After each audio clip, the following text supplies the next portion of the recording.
Ça a 3 ans, ils parlent de la mort et c'est un peu compliqué de leur expliquer. J'y pense, il y a une dame qui a parlé là de retard à 3 ans, que penser d'un enfant qui ne parle pas à 3 ans. 3 ans, ça paraît quand même un peu tard, parce que sinon il y en a qui ne parlent pas très tôt, mais c'est tout juste, ils n'utilisent pas l'imparfait du subjonctif quand ils s'y mettent. Ils attendent d'avoir bien possédé leur grammaire.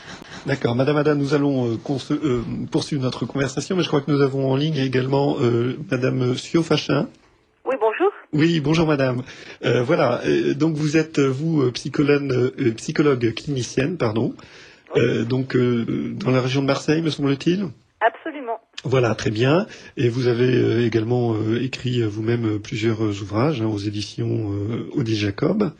Et vous recevez, je crois, donc des parents, c'est ça, qui viennent s'interroger sur leurs enfants.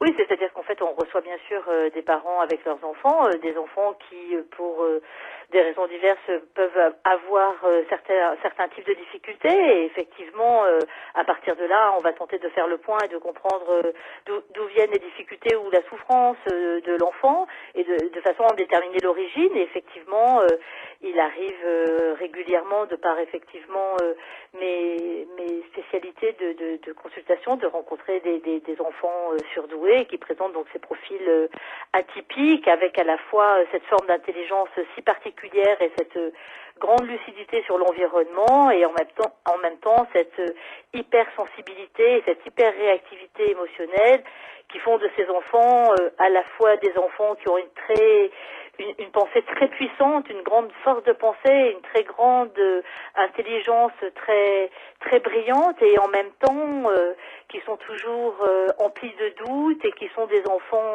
plus vulnérables et souvent plus fragiles, et qui ont besoin d'avoir un vrai équilibre affectif pour pouvoir grandir au plus juste de ce qu'ils sont, et devenir des enfants épanouis et heureux, et puis des adultes qui réussissent leur chemin de vie. Bien sûr.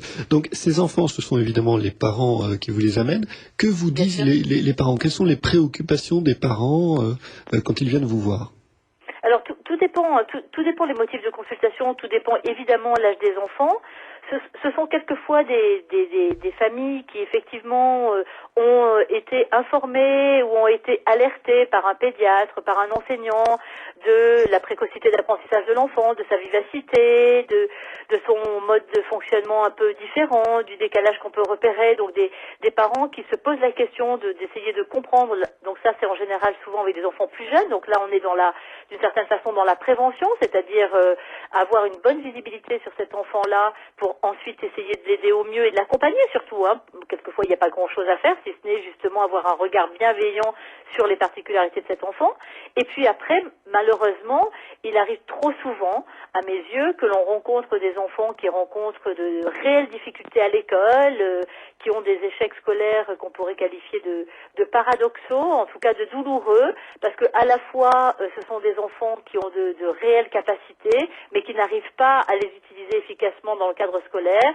Donc des parents déroutés qui viennent consulter parce que leur enfant est en difficulté, parce qu'ils comprennent pas pourquoi cet enfant brillant à l'oral n'arrive pas à transformer cette intelligence en notes scolaires, parce que leur enfant n'arrive pas à se faire des copains, parce que leur enfant a l'impression en permanence de ne pas être compris, ou quelquefois aussi parce que comme cet enfant est très vif et très sensible à l'injustice, c'est souvent un enfant qui va faire une remarque à l'enseignant, pas du tout de façon malveillante bien sûr, mais au contraire pour essayer de rétablir plutôt une injustice qu'il aura perçue, mais ça sera très vite vécu par l'enseignante comme quelque chose de persécutant, d'insolent, et donc quelquefois une espèce de spirale comme ça d'incompréhension réciproque qui se met vite en place, ou pire encore pour un enfant plus jeune et encore plus pour les adolescents, des enfants et des adolescents qui sont dans de vraies souffrances psychologiques, qui peuvent faire des refus scolaires. Donc il faut éviter effectivement que donc un malentendu s'installe entre l'enseignant, ou en tout cas avec les interlocuteurs de cet enfant et l'enfant lui-même. Oui, parce qu'après ça peut se manifester aussi par des refus scolaires. Alors souvent, ça devient des espèces de douleurs qui vont se traduire sur un mode somatique. Des enfants qui ont mal au ventre le matin, qui sont pas bien, qui vont développer des pathologies comme ça, des souffrances comme ça. Et après, ça peut se transformer petit à petit en des espèces de refus scolaire, un enfant qui arrive pas à se lever, qui est angoissé d'aller à l'école, et puis malheureusement aussi aller vers des troubles beaucoup plus embêtants et plus difficiles à accompagner, que sont les phobies scolaires, c'est-à-dire vraiment un enfant qui voudrait bien arriver à aller à l'école, c'est-à-dire c'est pas du refus scolaire, mais qui dès qu'il franchit le seuil de sa maison ou qu'il approche de l'école, va ressentir des vraies crise de panique avec une impossibilité d'aller plus loin et d'arriver à aller à l'école. Et la phobie scolaire, c'est un trouble vraiment très embêtant. Tous nos auditeurs qui avaient peur d'aller à l'école vont penser qu'ils sont surdoués. Non, bien sûr, c'est ça qui est toujours délicat, c'est que bien sûr, on ne peut pas, on ne doit pas, il ne faut pas faire de généralité. Un enfant qui a des difficultés à l'école n'est pas évidemment systématiquement un enfant surdoué. La seule chose, c'est qu'il faut simplement pouvoir penser à cette hypothèse diagnostique et clinique-là face à un enfant qui présente des troubles paradoxaux ou des difficultés scolaires paradoxales à l'école, ou qui effectivement, malgré sa curiosité qui peut manifester dans d'autres secteurs de la vie, malgré ces enfants qui posent des questions en permanence sur les limites de la vie et de la mort, qui se préoccupent de tout un tas de sujets, qui sont très à l'aise avec des enfants plus grands, avec des adultes, etc. Eh bien, malgré tout cela, effectivement, cet enfant, dès qu'il est à l'école, il y a quelque chose qui s'éteint, qui s'appauvrit. Et on peut se poser la question, mais c'est pas la seule réponse, bien sûr. Il peut y avoir beaucoup d'autres raisons pour qu'un enfant ait des difficultés à l'école, qu'un enfant n'ait pas envie d'aller à l'école, qu'un enfant ait mal à l'école, bien sûr. Mais la seule chose, c'est que ça fait partie des questions qu'on est en droit de se poser et qu'il ne faut pas éliminer d'emblée. Donc les parents viennent accompagner souvent, j'imagine, de leurs enfants. Que leur dites-vous? Comment est-ce que vous leur faites passer également un test donc de QI et quels conseils en fait leur donnez-vous? C'est-à-dire qu'effectivement, quand on a cette hypothèse diagnostique-là, le plus souvent, sauf si des bilans ont déjà été faits auparavant, hein, à ce moment-là, on s'appuie sur les tests qui ont déjà été faits, bien sûr, pour essayer d'accompagner cet enfant à ce moment-là de son histoire. Mais sinon, effectivement, nous, on propose bien sûr de faire passer un bilan psychologique le plus complet possible, c'est-à-dire à la fois, effectivement, une échelle d'intelligence qui va pouvoir non seulement permettre de déterminer un QI, mais aussi d'explorer et d'analyser la façon dont l'enfant utilise son intelligence, parce qu'il y a quelque chose dans ce diagnostic d'enfant surdoué ou enfant précoce, peu importe le nom qu'on lui donne, mais quelque chose de l'ordre du quantitatif, mais surtout du qualitatif. C'est une façon différente d'être intelligent, d'utiliser des procédures de résolution de problèmes différentes, des façons de penser différentes, et c'est ça aussi que nous donne le test d'évaluation intellectuelle. Et puis effectivement, nous pardon, juste une chose, mais est-ce que un test de personnalité sur ce test d'évaluation aussi les aspects psychoaffectifs. Sur ce test d'évaluation intellectuelle, est-ce qu'un enfant en fait qui est surdoué peut n'être pas repéré par le test? Est-ce que le test échoue parfois à mesurer en fait correctement l'intelligence des enfants?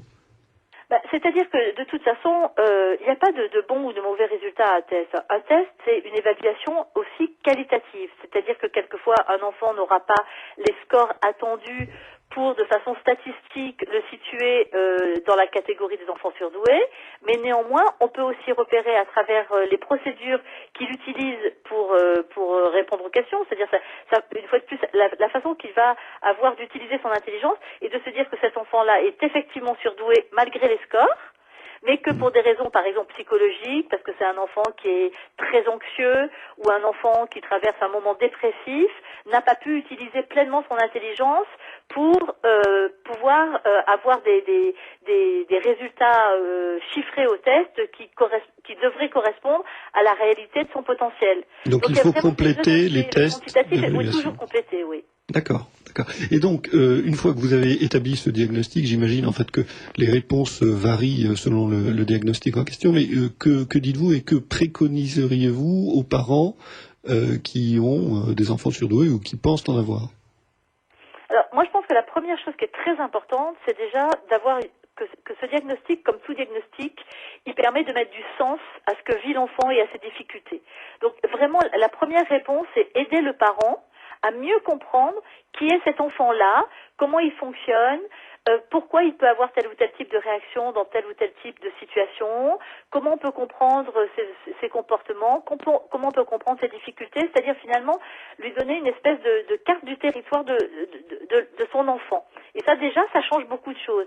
Et puis, de la même façon, on va pouvoir aussi expliquer à l'enfant, c'est-à-dire qu'un enfant surdoué qui n'a pas été diagnostiqué et qui a des difficultés, c'est très compliqué à vivre à l'intérieur de lui. C'est une espèce de souffrance un peu muette, une espèce de malaise, même s'il il met pas des mots. Donc nous, on va mettre des mots dessus. On va expliquer aussi à l'enfant, à lui, en disant, tu sais, voilà pourquoi ça se passe comme ça pour toi, voilà pourquoi il y a des moments où tu te sens pas bien, voilà pourquoi il y a des moments où tu n'y arrives pas, voilà comment on peut le comprendre. Et ça déjà, ça change beaucoup de choses. Et ensuite, bon, il n'y a évidemment pas de réponse toute faite, ça dépend de quel est le problème de l'enfant. Après, on va accompagner l'enfant éventuellement par rapport à l'école, on va prendre contact avec sa maîtresse ou avec l'établissement scolaire pour pouvoir aussi discuter avec l'enseignant ou l'équipe pédagogique pour qu'ils comprennent que cet enfant-là, eh bien, c'est pas simplement un paresseux ou un enfant insolent, mais voilà pourquoi il a des difficultés. Éventuellement, on va aller rencontrer l'école si besoin est. On va quelquefois proposer à l'enfant et avec l'école en partenariat des aménagements pédagogiques. Alors ça peut évidemment être un saut de classe ou pas, puisque le saut de classe est une des réponses qu'on peut apporter en regard de l'éducation nationale aujourd'hui. Mais le saut de classe, c'est simplement pour essayer d'ajuster finalement le niveau de compétence de l'enfant, donc son niveau d'intelligence à la complexité pour qu'il continue à prendre du plaisir à être à l'école et du plaisir à apprendre. C'est pas une solution toute faite. Je ne crois pas qu'il faille proposer systématiquement et loin s'en faut un saut de classe à tous les enfants surdoués. Je pense qu'aucun psychologue expert en la matière ne saurait proposer ce genre de choses. D'accord. Donc, c'est une des choses qu'on peut proposer. Et puis ensuite, on va, suivant la difficulté de l'enfant, ensuite le recevoir pour essayer justement de lui redonner confiance en lui. Parce que ces enfants-là, comme ils n'arrivent pas à utiliser leur intelligence de façon optimale, ils finissent vite par se sentir nuls, par se sentir incompétents, par se vivre comme des enfants incompétents, et ils souffrent terriblement de troubles d'estime de soi. Et c'est vraiment quelque chose qu'il faut beaucoup travailler avec ces enfants-là, c'est la confiance en soi, le sentiment de compétence et l'estime de soi. D'accord, d'où la nécessité effectivement de pouvoir consulter des spécialistes comme vous, comme Madame Ada. Absolument, oui, des personnes qui sont vraiment des personnes qui ont l'habitude, qui sont des psychothérapeutes éclairés. Ariel Ada est une formidable thérapeute pour enfants surdoués et c'est vrai que ce qui est important, c'est effectivement de rencontrer, parce que le risque, c'est que quand on rencontre un psychothérapeute qui n'a pas du tout cette expertise-là, les particularités de cet enfant ne vont pas être prises en compte dans la prise en charge et on risque de passer à côté de l'enfant et pas l'aider suffisamment et que l'enfant, d'une certaine façon, puisse se sentir abandonné, laissé au bord du chemin. D'accord. Et donc, je voulais simplement dire que je crois que vous participez demain, c'est ça, à un colloque, une conférence, Madame Siofachin. Oui, je participe demain à une conférence qui est organisée par l'ANPEP, donc l'Association nationale pour les enfants intellectuellement précoces, qui a lieu à Toulon et où effectivement on va parler de cet enfant-là voilà, mais qui sont ces... effectivement invité à parler des particularités justement intellectuelles et affectives de cet enfant surdoué qui a vraiment vraiment besoin d'aide et c'est vraiment important de considérer que c'est un enfant à besoins spécifiques, à besoins éducatifs et pédagogiques spécifiques et que ces enfants-là ont aussi le droit de réussir et qu'on les aide malgré les croyances et les mythes qui pèsent encore très fort sur leurs épaules. Très bien, merci. Donc je rappelle juste le thème de la conférence à laquelle vous participez demain, donc samedi 16 à 14h, c'est qui sont ces enfants surdoués. Vous intervenez sur le thème comprendre le fonctionnement affectif et cognitif de l'enfant surdoué et le lieu de réunion, université de Toulon et du Var, amphi 400, avenue de l'Université à Lagarde. Voilà. Absolument. Très bien. Merci, madame. Merci beaucoup. Merci à vous. Bonne journée. Voilà.